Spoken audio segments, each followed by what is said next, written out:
আসসালামু আলাইকুম sir. Sir আপনি আমাদের রেড ক্যাপে আসছেন, তো আমাদের খাবারগুলো কেমন লাগছে যদি একটু বলতেন, আপনার রেট শেয়ার করতেন ভালো হতো। সো অ্যাকচুয়ালি আমরা ফার্স্ট টাইম আসছি এখানে। সো আমরা ওভারঅল বাংলাদেশি।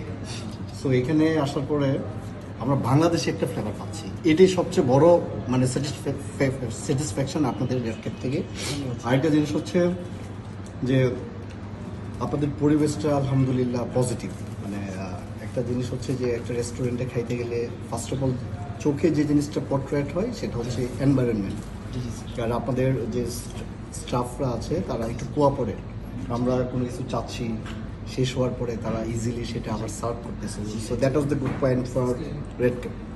সো আলহামদুলিল্লাহ, good to see and good looking and good environment. And সবাইকে একবার হলেও আসার রিকোয়েস্ট করতেছি যে অ্যাটলিস্ট এখানে আসেন এবং হচ্ছে একবার ট্রাই করেন, কারণ খাবার হচ্ছে এমন একটা জিনিস যে একবার ট্রাই করে দেখেন, খারাপ ভালো সেটা পরে, জি স্যার। বাট আলহামদুলিল্লাহ সবারই ভালো হবে।